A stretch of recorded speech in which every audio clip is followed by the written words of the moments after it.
TNA Sacrifice 2009 pay-per-view review. Overall, it was pretty average TNA pay-per-view. Wasn't anything great. Wasn't anything that good. It was just, like I said, an average TNA pay-per-view. I guess with TNA pay-per-views now, they're going to actually start having a live pre-show match, which is actually something I'm glad they're starting to do again. And the pre-show match was Amazing Red versus Kiyoshi. And this was a pretty solid match. I was wishing it would have been given a little more time. Amazing Red does go over this match after hitting a standing shooting star on Kiyoshi. A solid match, but like I said, could have maybe been given a little more time. 2 1/4 stars. Then the first match of the pay-per-view portion of the pay-per-view was the Motor City Machine Guns teaming up with Sheik Abdul Bashir versus Lethal Consequences of Jay Lethal and Consequences Creed, and teaming up with them, Eric Young, in a 6-man X Division opener match, which this was a good match. It's definitely a good type of match to open the show with. You saw some very good stuff with the Motor City Machine Guns, the Lethal Consequences. Even Eric Young and Sheik Abdul Bashir, they didn't do much in this match, but they did decent stuff in here. They didn't really ruin the match. The one problem I had with this match was this type of match was a good match, and I enjoyed it overall, but it was one of those matches that's like an example of too many false finishes where it kind of overdid the match, where it was way too many pinfalls. But it was still a good, overall match. I enjoyed it, a lot, and it was definitely a good opener, and definitely got the crowd into the show. And that's one thing I always say about pay-per-views. You always have to have a good opener if you want to even start a pay-per-view off being good at all in the first place. And in this match, Lethal pins Sheik Abdul Bashir with a roll-up for the win. So Lethal Consequences and Eric Young pick up the victory in a 3 1/4 star match. Good match, but and really good opener. Just like I said, the only problem with it was probably, I'm not the only one that's probably going to say it, way too many false finishes. Then the next matchup was Daffney versus Taylor Wilde. This was a match I was kind of looking forward to, and it kind of was a little bit of a disappointment. I didn't expect anything great from it. I was expecting, a good overall women's match here. This match was probably, very short. Then the match comes where Daffney gets some weaponry involved in the ring, and then you see Taylor Wilde pick up Daffney and Death Valley Driver Daffney into the corner of the ring, which had a trash can, and just pinned her that way. So very short match. Then after the match, Daffney attacked Taylor Wilde, and she beat down Taylor Wilde after the match. Then Abyss came in there. It looked like Abyss was going to choke slam or black hole slam Taylor Wilde through a thing of thumbtacks. Stevie Richards is out there, or Dr. Stevie.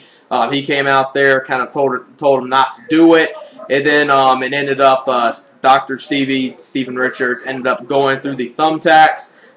Definitely a sick bump right there, and you could definitely see, blood was coming out of his back very quick.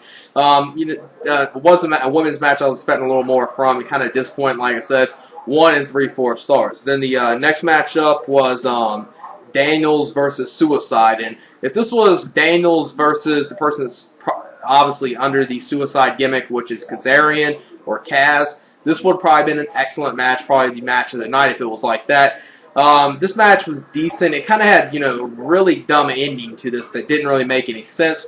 What they did in this was the Motor City Machine Guns come out there, and they kind of helped Daniels win the X Division title, or at least make it look like he's going to win the X Division title, because he does pin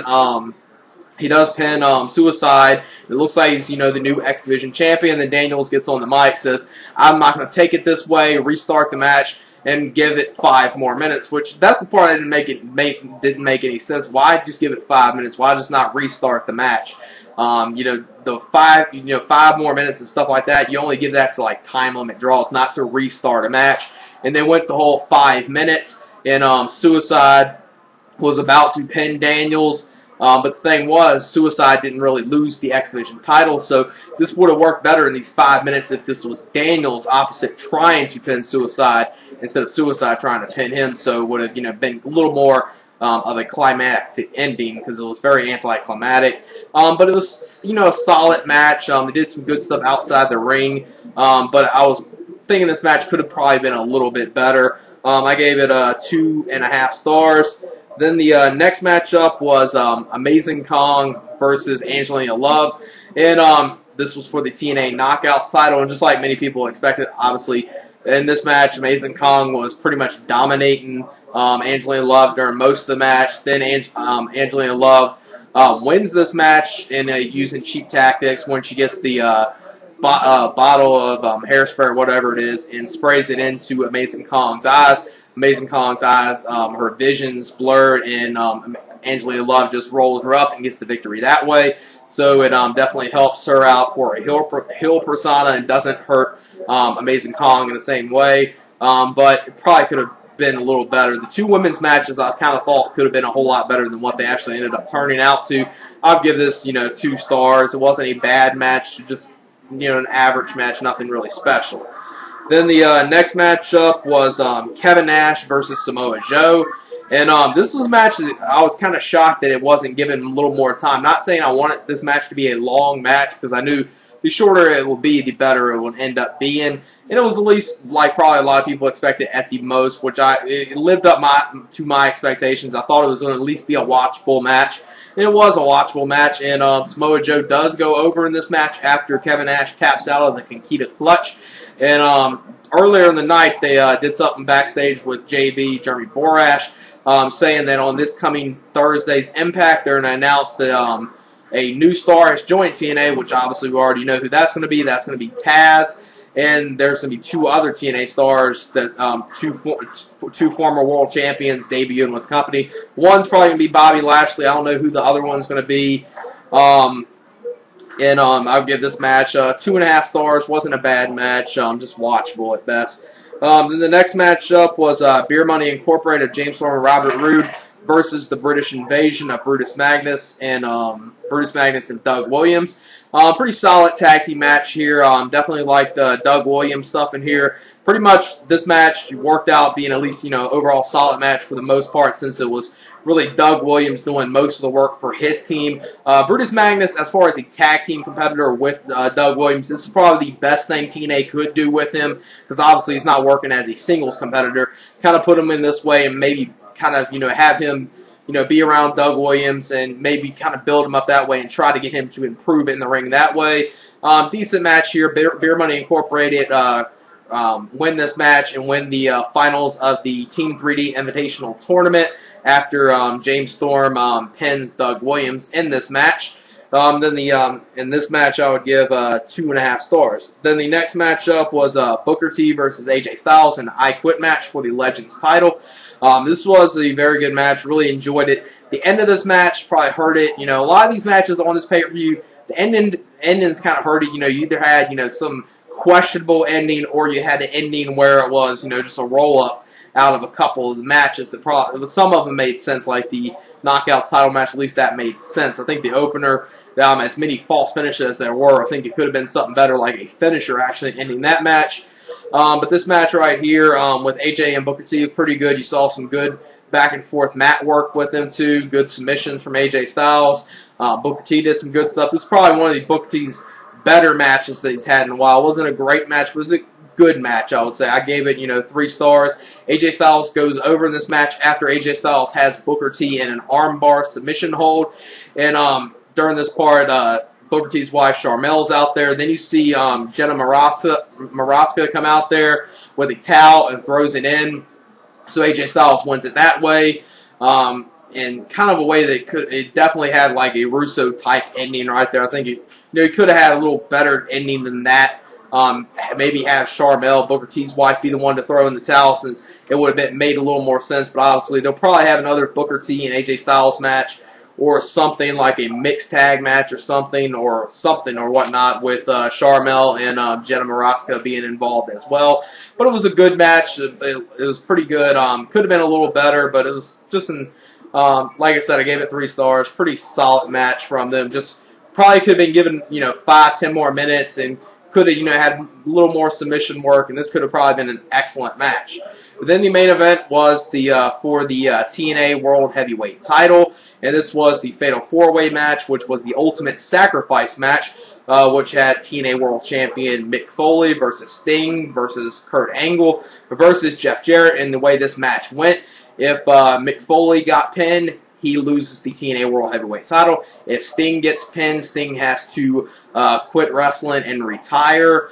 If Kurt Angle got pinned in this match, he had to give up his Godfather spot in the main event Mafia. And if Jeff Jarrett lost this match via pinfall, he would have to give up his control and his power and stroke within TNA. And the one thing that really, this was, this probably, solid main event. I would say this match and the match before this, AJ Styles and Booker T, both were pretty solid matches. Nothing really great from both of them, but solid matches. And the two people that really helped this main event be a good overall match was Kurt Angle and Jeff Jarrett. Them two really worked good with each other like they've had done in the past.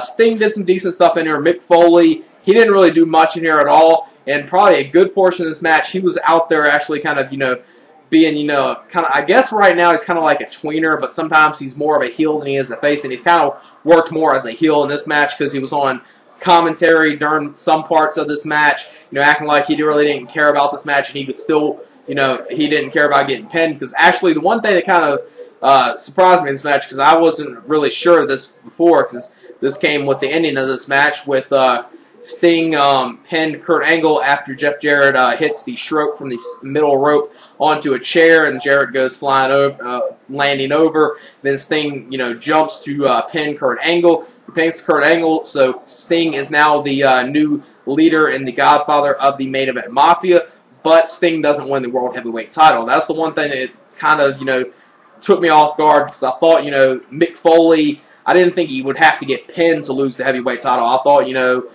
no matter what happens, he loses the heavyweight title. So I guess, it does make sense. He was doing the whole thing on commentary now. But within the match, it was like, what the hell is he doing this for? But it was a solid main event. Like I said, if it wasn't for the work that Kurt Angle and Jeff Jarrett did in that main event, it would have been a terrible main event. Because Mick Foley didn't do much in it, and Sting did some decent stuff. And I would give it, 3 stars. So you got Sting as the new leader of the Main Event Mafia, new godfather of the Main Event Mafia.